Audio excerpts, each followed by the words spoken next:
Salam alaikum wa rahmatullahi ta'ala wa barakatuh. Aujourd'hui, une nouvelle leçon de lexique intitulée Le sens propre et le sens figuré. Prenez vos manuels à la page 137. Avant de commencer, faites le maximum de phrases avec le mot tête. Ce mot a-t-il toujours le même sens? Désigne-t-il toujours une partie du corps et main? Elle a mal à la tête. Ici, le mot tête signifie le crâne. Elle a perdu sa tête. Ici, le mot tête signifie qu'il est devenu fou. J'observe et j'élabore. Aujourd'hui, Kamel n'est pas dans son assiette car il a raté le train qui devait l'emmener en colonie de vacances.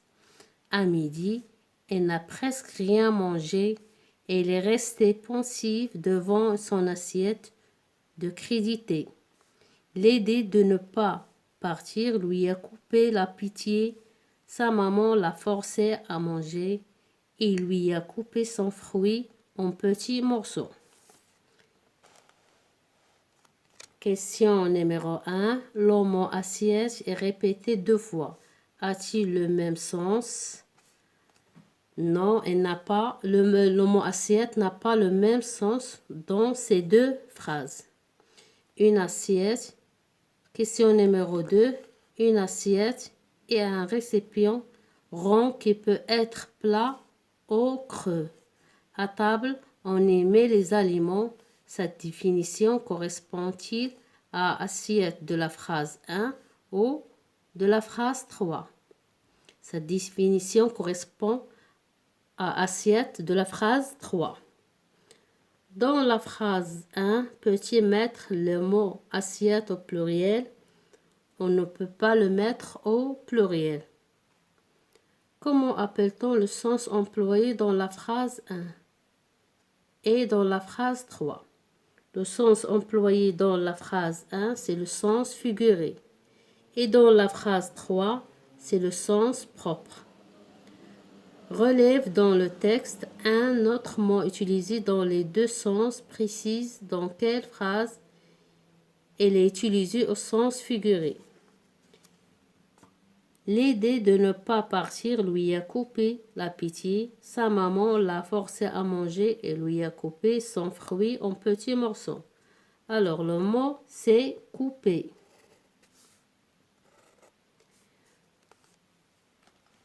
Le mot couper est utilisé dans les deux sens. Dans la phrase 4, elle est utilisée au sens figuré. Je retiens. Un même mot peut avoir plusieurs sens. Un sens propre, le sens le plus courant, la maman a coupé le fruit en morceaux. Un sens figuré, un sens imagé. Par exemple, la surprise lui a coupé la parole. Maintenant, on va faire des exercices. Je montrerai. Exercice numéro 1. Dis si le mot en couleur est utilisé au sens propre ou au sens figuré. Majda est plongée dans son livre. C'est un sens figuré.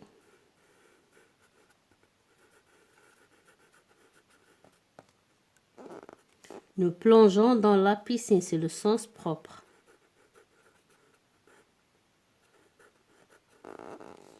Mourad demande la main de Samia. C'est le sens figuré.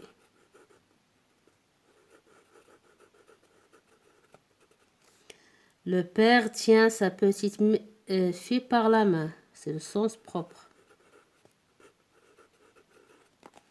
Notre jardinier a la main verte. Le sens figuré.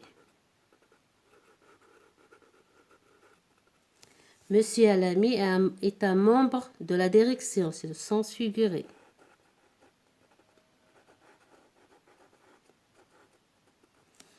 Après sa chute, Reda a un membre cassé. C'est le sens propre.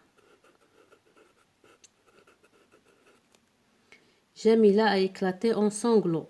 C'est le sens figuré.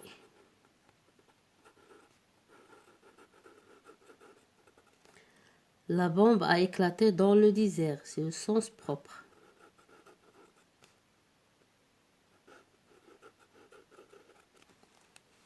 Exercice numéro 2.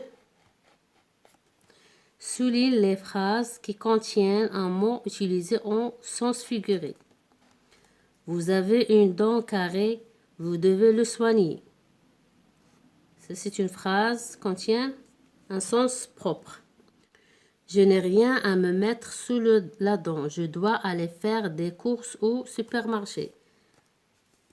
C'est une phrase qui contient le sens figuré. Loak a une dent contre sa voisine. Elle garde toujours sa voiture devant la porte. C'est le sens figuré. Pauline a encore ses dents de lait. Elles tomberont l'an prochain. C'est le sens propre. Tu n'as pas besoin de montrer les dents. Je n'aime pas les menaces. Le sens figuré.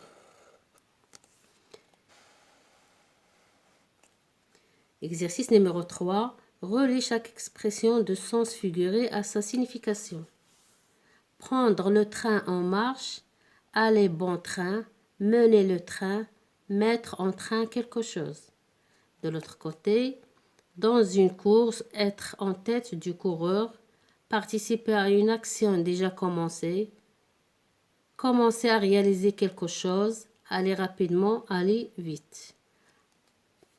Prendre le train en marche, participer à une action déjà commencée. Aller bon train, aller rapidement, aller vite. Mener le train dans une course, être en tête du coureur.